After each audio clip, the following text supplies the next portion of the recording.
Salam, voici la vidéo promise lors du dernier appel sur les nourritures du paradis. Là, on va parler des fleuves et des boissons du paradis. Cette vidéo n'est pas destinée qu'aux musulmans, mais aussi à toute personne voulant se cultiver. Dans le Coran, il y est dit, et là, il y aura pour eux tout ce que les âmes désirent et tout ce qui réjouit les yeux. Sourate 43, verset 71. Et également, mangez et buvez agréablement pour ceux que vous avez avancés dans les jours antérieurs, et également, et des ruisseaux d'un vin délicieux à boire, Sourate 47, verset 15. Et également, se rapportant au vin, là, ils se passeront les uns les autres une coupe qui ne provoquera ni vanité, ni incrimination. Sourate 52, verset 23. Et aussi, blanche, savoureuse à boire, elle n'offusquera point leur raison, et ne les enivrera pas. Et aussi, parmi eux circuleront des garçons éternellement jeunes, avec des coupes, des aiguillères et un verre rempli d'une liqueur de source, qui ne leur provoquera ni maux de tête, ni étourdissement. Sourate 56, verset 17. L'imam Ahmed rapporte d'après Hakim ibn Muawiyah, Abu Baz, d'après son père, qu'il entendit le messager de Dieu sallallahu alayhi wa sallam dire « Au paradis se trouve une mer de lait, une mer d'eau, une mer de miel et une mer de vin. C'est d'elle que jaillissent ensuite les fleuves. Le vin au paradis sera parfait, pas comme dans cette vie, avec une odeur pas parfumée, au contraire, et qui ne provoque pas de vomissement, qui ne fait pas tourner la tête, et pas aussi à force de trop boire, le lendemain on a mal à la tête. On voit parfois des personnes qui boivent, qui sont gaies et grossiers à la fois. Le vin au paradis n'offusquera pas. Plus on boira, plus tu auras une impression de bonheur intense. Elle apportera le bonheur, la joie. Tu rigoleras, seras détendu, sans les effets secondaires. Tu rigoleras à foison, car les blagues du paradis, c'est pas les blagues de Toto. C'est pas les histoires marrantes de Bigard. Ce sera tellement drôle. Les gens du paradis auront un humour mieux que 100 Gad Elmaleh, mieux que 100 Jamel Debbouze. Un humour avec ceux que nulle oreille n'a entendu, des grimaces avec ceux que nul œil n'a vu, des situations drôles avec ceux que nul cœur n'a imaginé. En plus, avec le vin délicieux du paradis, ce sera magnifique, inimaginable. Encore pire, ce sera savoureux. Imaginez une bouteille de vin de ce monde qui a 100 ans, ça vaut des millions d'euros.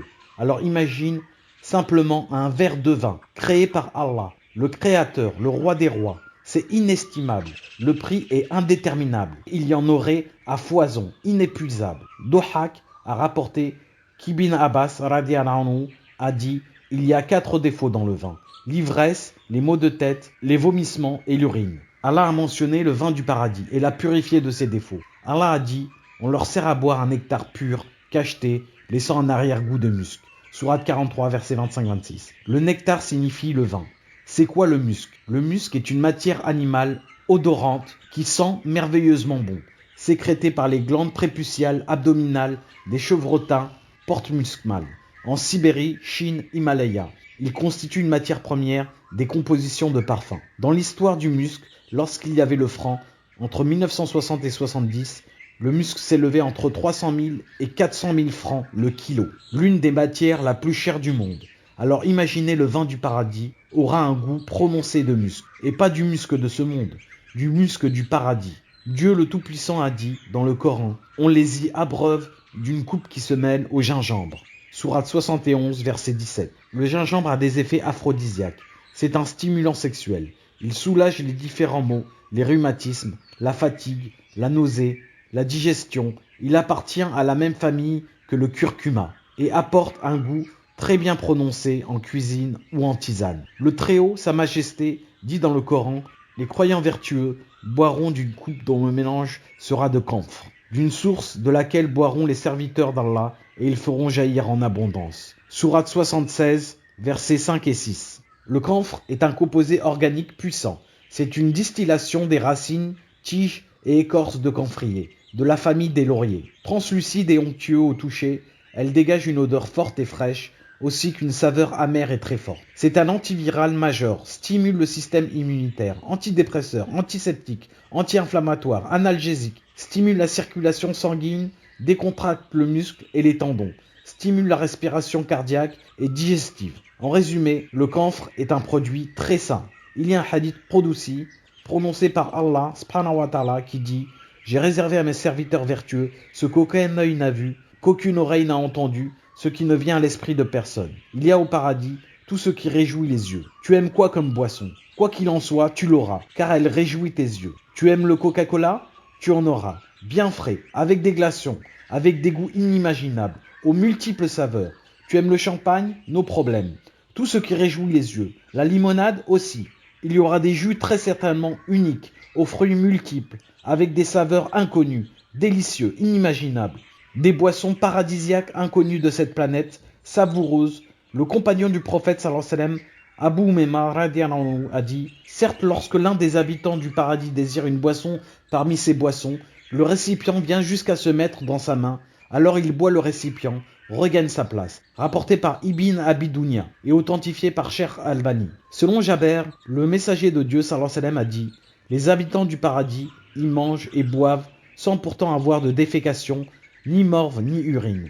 Mais leur manger ne provoque chez eux que des rots ayant le parfum du musc. Dieu leur inspire les formules suivantes, comme il leur inspire leur respiration. Subhanallah, gloire et pureté à Dieu, et Allahu Akbar, Dieu est grand. Rapporté par Muslim. Ibn al-Mubarak, d'après Ibn Kalada, radhiyallahu anhu, qu'on leur amènera à manger et à boire, et quand ils auront terminé, on leur apportera une boisson très pure. Ils en boiront, alors leurs ventres diminueront et leurs peaux déborderont d'une sueur sentant meilleure que le musc.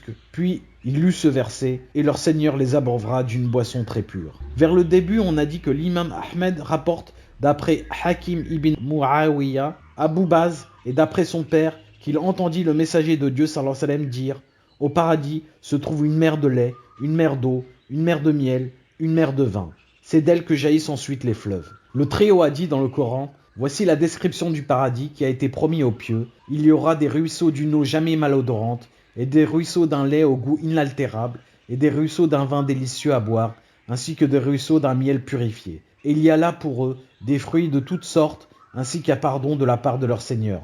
Ceux-là seront-ils pareils à ceux qui s'éternisent dans le feu, et qui sont abreuvés d'une eau bouillante qui leur déchire les entrailles. » Sourate 47, verset 15.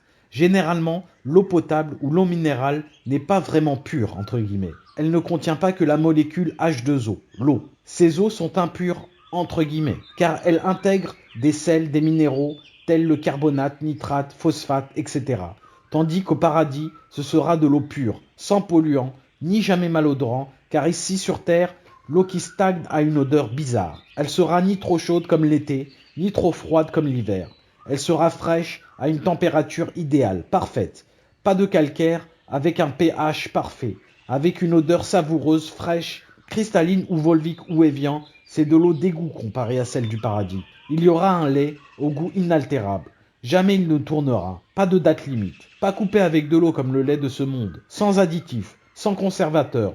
Déjà, je me rappelle du lait des années 80. Il était très bon, onctueux, avec un goût plus prononcé que maintenant, largement meilleur. Alors j'imagine pas le goût savoureux, onctueux, inimaginable au paradis. Et ce ne sera pas du demi-écrémé, ce sera du lait pur, pas venant d'une vache stressée, mais créé par Allah, le savant, le créateur, le roi des rois, sa majesté, le parfait par excellence. Du lait créé parfaitement bien, bien frais. Le goût restera sur la bouche très longtemps. Déjà, le meilleur lait du monde et le plus cher du monde se trouve aux États-Unis. Il est bio. Je vous laisse imaginer la qualité. 398 € les 1000 litres. Eh bien, ce sera un lait même pas digne de porter ce nom comparé à celui du paradis. Il y aura des ruisseaux d'un miel purifié. Pour élaborer du miel, le scientifique Bernard Henrich écrit que les abeilles doivent effectuer 17 000 voyages, visiter 8 700 000 fleurs, le tout représentant 7 000 heures de travail. Il existe des milliers de sortes de miel. Le miel du paradis sera le champion des miels, de l'univers et des galaxies. Un miel qui ne se gâtera pas et qui ne deviendra pas tout dur avec le temps, sans éléments polluants, et pas rajouté avec du sucre, comme ce monde. Le goût sera d'un sucré onctueux, al dente, d'une texture parfaite, d'une odeur parfumée, qui emplira tous les sens. Le miel le plus cher du monde est un miel turc qui se vend 5 000 € le kilo. Imaginez le goût de ce miel. Eh bien, ce sera rien comparé à celui du paradis. Un prix inestimable. Concernant les fleuves, Ibn Mardai rapporte d'après Anas ibn Malik, radhiyallahu anhu, que le messager de Dieu, sallallahu alayhi wa sallam, a dit « Peut-être croyez-vous que les fleuves du paradis sont des sillons dans le sol. Non, ils ne le sont pas. Je jure par Dieu. Ils coulent à la surface du sol. Leurs deux rives sont des miettes de perles et leur bout du musc pur. » On lui demanda « Ô messager de Dieu, dis-nous ce que c'est le musc pur. » Il répondit « Ce qui ne se mélange à rien d'autre. » El-Bayhaqi rapporte d'après Abu Huraira radhiyallahu anhu que le messager de Dieu sallallahu alayhi wa sallam a dit « Celui qui veut avoir la joie de boire du vin dans l'au-delà doit l'abandonner dans la vie ici-bas. Les fleuves du paradis jaillissent des collines ou des montagnes de musc. Celui qui a le moins de bijoux dans le paradis a autant de bijoux que tous les habitants de la vie ici-bas réunis. Le Très-Haut a dit: nous t'avons certes accordé l'abondance, El Kawthar. Accomplis la prière pour ton Seigneur et immole. Celui qui te déteste sera certes sans postérité. Sourate 108, versets 1 et 3. Ahmed rapporte d'après Anas que le prophète sallallahu alayhi wa sallam a dit: El Kawthar est un fleuve du paradis que mon Seigneur le Très-Haut, le Tout-Puissant m'a promis. Muslim rapporte d'après Abu Kurayb et Ibn Fudayl et l'imam Ahmad d'après Anas radiyallahu anhu que le messager de Dieu sallallahu alayhi wa sallam a dit: El Kawthar m'a été donné. C'est un fleuve qui coule à la surface du sol. Sur les deux rives, il y a des dômes de perles. Il n'est pas couvert. J'ai touché son sol de ma main et j'ai découvert qu'il était de musc pur et que son gravier était fait de perles. Ahmad rapporte d'après Ibn Umar que le messager de Dieu sallallahu alayhi wa sallam a dit: El Kawthar est un fleuve au paradis. Ses deux rives sont en or. L'eau y coule sur des perles. Son eau est plus blanche que le lait, plus sucrée que le miel et plus moelleuse que le beurre. Ibn Jarir rapporte d'après Saad ibn Jubair qu'Ibn Abbas radiyallahu anhu a dit: El Kawthar est un fleuve au paradis. Ses deux rives sont d'or et d'argent.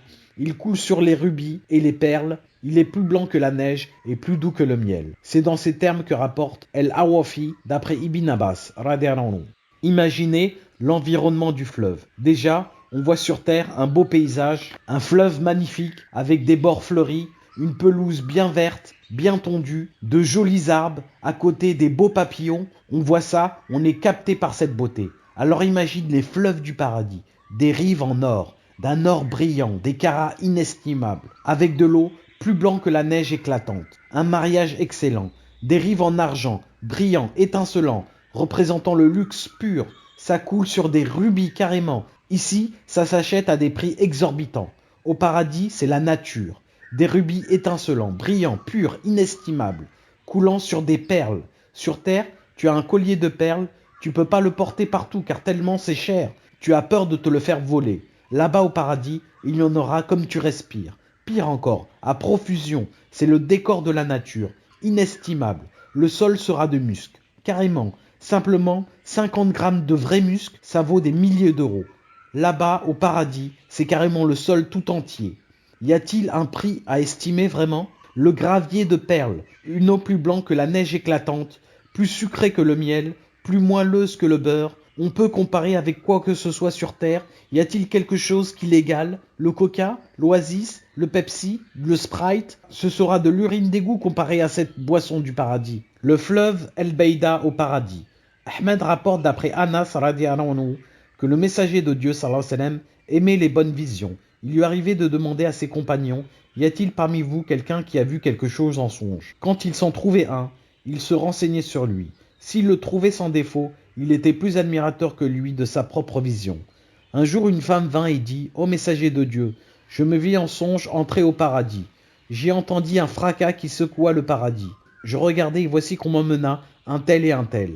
Elle cita le nom de 12 hommes. Le messager de Dieu, sallallahu alayhi wa sallam, avait auparavant envoyé un détachement de cavalerie. Elle ajouta: on les y introduisit. Ils portaient des habits souillés et le sang coulait de leurs veines jugulaires. On entendit dire: amenez-les au fleuve d'El Sadar ou d'El Beida. Ils furent plongés et en sortirent avec des visages aussi beaux que la pleine lune.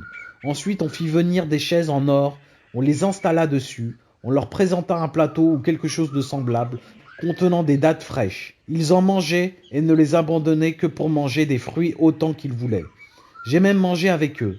Un des hommes qui faisait partie de ce détachement vint auprès de l'envoyé de Dieu sallallahu alayhi wa sallam et dit: ô messager de Dieu sallallahu alayhi wa sallam, voici ce qui nous est arrivé. Un tel et un tel ont trouvé la mort. Et il cita les noms des 12 personnes évoquées par la femme. Le messager de Dieu sallallahu alayhi wa sallam dit alors que l'on fasse revenir la femme.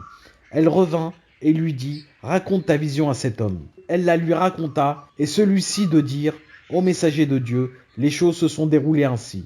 Le fleuve Barik. Ahmed rapporte d'après Ibn Abbas radiyallahu anhu que le messager de Dieu sallallahu alayhi wa sallam a dit: les martyrs se trouvent sur Barik, un fleuve à la porte du paradis, dans un dôme vert. Matin et soir, on leur apporte au paradis leur nourriture.